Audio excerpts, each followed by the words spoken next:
So this is the American military bases around the world, and I'm showing you this because the number one emitter of carbon in the world is the U.S. military. There's no other country in the world that has this. We're the only one. Russia doesn't have this. China doesn't have this. India doesn't have this. Nobody has this. The United States is the only one that has 1,000 military bases around the world. We just built 3 more in the Philippines this year, and we just built one in Syria, which we're occupying illegally to steal their oil. We built this military base in someone else's country against their wishes. Why? Because we want to steal their oil. That's where the military base is, in the oil part of Syria. And guess what? California enacts a ban on gas-powered lawnmowers and leaf blowers. They're going to stop climate change by screwing over gardeners. Will the immigrants be expected to bring their own power tools now over the border when they get hired for less than they should get by these rich people that made this decision? So, do you think Tesla is going to make a car that's also a lawnmower and a pizza oven? This is, I think we all learned in high school, Kurt, that a tiny 1-horsepower motor with a piston the size of your thumb is the reason society is doomed to a flaming hell of climate change, right? Well, they used to say it was the cars, but in my school, but I didn't go to a good school. It's got nothing to do with the military-industrial complex. It's got nothing to do with the U.S. military bases, or it's got nothing to do with industry, Kurt. It's your neighbor with a gas-powered motor. He's your enemy. Yeah. That's what this is. Hey, shut that down. Finally, somebody found a way to hurt those fat cat landscapers. Finally. Am I right? Boy, those fat cat gardeners living hand to mouth. Huh? Yeah. It's about time we stuck it to them. We already got the farmers. Now we're coming for the landscapers. The added expenditure of electric equipment is exactly what those lawn care people deserve.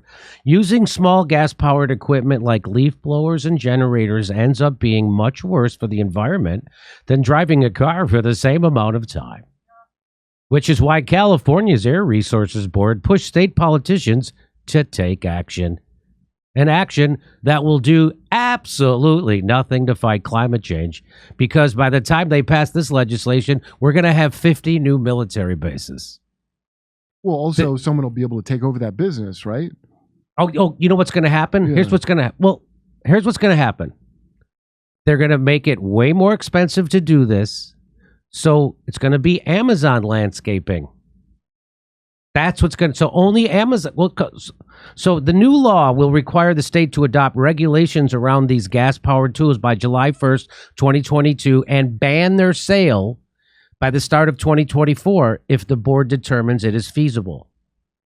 Starting in 2024, you can no longer purchase frickin' lawnmowers, leaf trimmers, hedges, and that sort of maintenance equipment. The CEO of JMV Landscape Construction, Jay Martinez, discusses how a new law will impact landscapers in California. You want to hear from Jay Martinez from JMV Landscape? Here we go. I wonder how big his landscaping company is. We want to talk to you about the controversial law in California that passed that's going to go into effect in 2024. It's going to mandate the landscapers and us residents not to use gas-powered lawnmowers or leaf blowers. Can you tell us more about what's going on with this law? Absolutely. So the law happened at the end of 2021, where the California Air Resources Board, CARB, had passed a law saying that all SOAR, which is small off-road engines, the pieces of equipment would be banned at the start of 2024. And so what that would mean is essentially you can't purchase this gas-powered equipment anymore. And so that law was followed up with legislation at the state capitol with AB 1346, which really solidified that movement with CARB, saying again at the end of 2023, start of 2024, that you can no longer purchase internal combustion engines, which essentially includes a lot of lawnmowers, leaf trimmers, and hedgers, and that sort of maintenance equipment. And how does this impact landscapers? You've been in this business for a while. This is going to impact landscapers significantly, right? Absolutely. So what's going to happen is the existing equipment that's out there right now, you can continue to use it, but at the end of it, your only option now is electric. So one of the issues is that the technology isn't as robust as the small off-road engines, and that's due to the fact that the technology hasn't been around as long as the internal combustion engines. So how that affects us is that in order to procure that equipment, the cost of that can be upwards of 400% more to the small business owner. 400%. Depending on the type of equipment you want, the largest piece would be a ride-on lawnmower. And right now you could find a decent one, retail, new for neighborhood of $3,000 to $4,000. If you were to try to find that same one, that's the electric version of it, that can go up to right now about $12,000 MSRP. Wow. Yeah, so we're talking about a good 400% increase in procuring equipment. And so that can hurt small business owners just because they don't have that capital to invest. And so that could hinder them down a bit to be able to do their jobs and have a livelihood. And that's for us too, consumers too. If somebody wants to cut their lawn themselves, they have to do that too? Yes, absolutely. So the state had estimated that most actually of the gas-powered engines are owned by consumers, but a good 20% of them are owned, and used every day by landscape contractors and your gardeners. So it will affect the consumer, but it will certainly affect the small businesses. So it's going to be a big change. So if you're converting from gas-powered to electric, now you're going to have to worry about charging these batteries on the job site. So there was a study that we had done that said if there's 3 employees on a truck, you're going to have about 50 batteries. Wow. To get through the day. So then you have to charge these at night, or how would you charge these? Exactly right. It sort of opens up a can of worms because now you're having to worry about charging these at night, and then now you have to worry about bringing them on. And then at the same time, again, this technology doesn't work as well as the gas-powered engines. So in order to get the job done, it takes even longer to be able to get the job done because the equipment is just not as strong. We also went into the field and met with Elizabeth Byrne, whose company has adopted some of these battery equipment. And here's what she told us. They don't last nearly as long. I mean, they only have a time span of so long. And so when the guys go to the first house, they'll use the first big battery, and we have extra size batteries. So they'll go to the first house, use that battery. They have multiple batteries on each truck. When they get to the second house, they have to plug in the battery from the first house so that then when they run low and so forth and so on. So when they get to the third house, they're plugging in a battery from the second house, and it goes on and on and on like that so that we have enough charge and enough battery power to get them through the rest of the day. People say if you use the blowers that are the plug-in blowers, the electric ones, it's impossible because you have a large property like this, you're not going to carry around and move around extension cords. And that can be dangerous, especially if you're using like a weed whacker, a trimmer, a string trimmer. If something's not done right, that string trimmer can cut into that extension cord. It's just dangerous. And not only that, you don't want to pull an extension cord through a beautiful landscape. How much longer would it take? Definitely depending on... First of all, I don't know why we're worrying, Kurt, because I'm sure that the giant corporate monopoly that takes over the landscaping business will have enough capital to buy a lawnmower that costs more than a car. They'll have only the finest batteries. Don't worry. Right. Once Amazon is doing your lawn care, it's going to be even better. Yeah.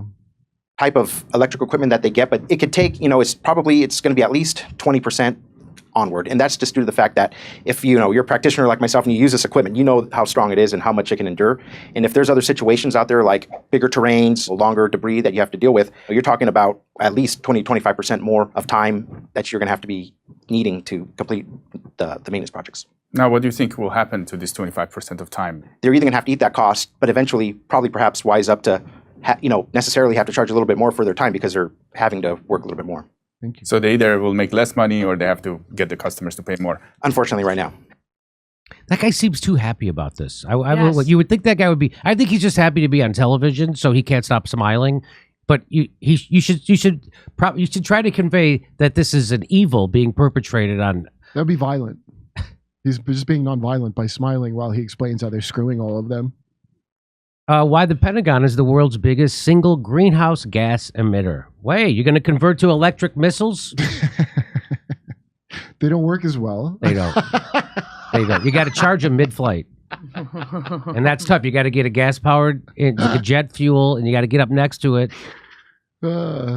Just remember, nobody ever says who passed these laws. Did they talk about it? Hey, do you think we should sign a resolution in the California legislature that says we should shut down a few hundred military bases? No. Hey, I got great news, though. No, but they're coming after your goddamn weed whacker. And if Biden strokes out, who do you think they're going to replace him with except Gavin Newsom, the great governor that brought that That's idea? right.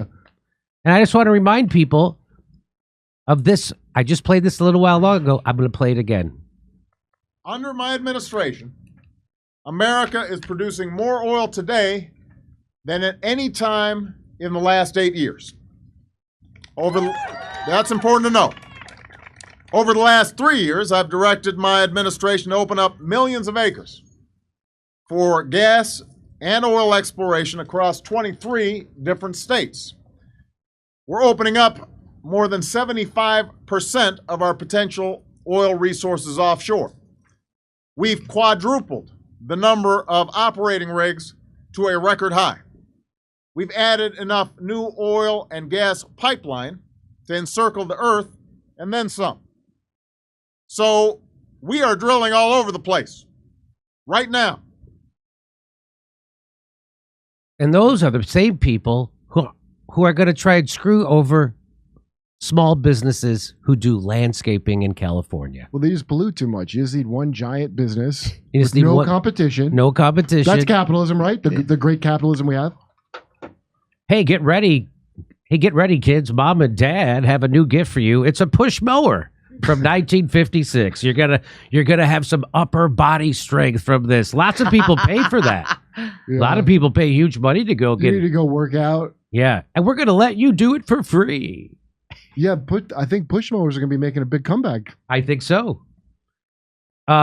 So this is what I'm talking about, and this is the kind of stuff I said to RFK Jr. and I wasn't happy with his answer back about climate. You know, because this is so we're going after Dutch farmers, we're going after lawn maintenance companies in California, but at the same time, asswipes like this are bragging about producing more oil and laying more pipelines that wrap around the world. But somehow we got to take it out on like Gardner. We don't even get the benefits of the pollution. Right. That's Right. great. 4 times more oil, you pay way more, and also your business is going to fail. Thank you. So they're not stopping climate change. That's the point of this. They're not going to stop burning oil. They want you to stop burning oil, but they're not going to stop burning oil. And so climate change will continue. It's not ever going to stop. And so I'm convinced of this, that what we should, and no one, until someone convinces me, I'm open to be convinced another way. I have an open mind about it, but I'm not doing anything to try to stop climate change anymore that they tell me to do. What I think we should be doing is using our brain power to try to mitigate the effects of climate change, because they ain't stopping it. So all this energy and effort into stopping climate change and stopping pipelines from being built and stopping it has done nothing. Has done nothing. We're burning more oil today than we ever did. Ever. It's all a lie. So I don't know what to tell you. I don't know what the answer is. But I think the answer is let's put our brain power into trying to mitigate the damage. I know when the Gulf Stream stops, it's going to screw over Western Europe. Apparently, the people who run the world don't care. They don't care. The people who run, the people at the WEF, they want you to eat bugs and close your farm, and then they're going to open up a couple of dozen more military bases.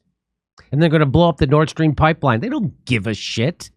They're going to all fly on their private jets. Well, they give a shit about controlling you when it That's right. dawns on you that they didn't do anything. Let's say climate change is a big disaster, which if I hope not, because it's definitely happening. But it's definitely happening.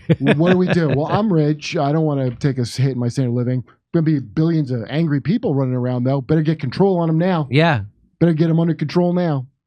Come see our live shows. We're going to be in Chicago, Rosemont, Las Vegas, Salt Lake City, New York City, Pottstown, Pennsylvania, Stamford, Toronto, Toledo, Detroit, St. Louis, and more. Go to jimmydore.com for a link for those tickets.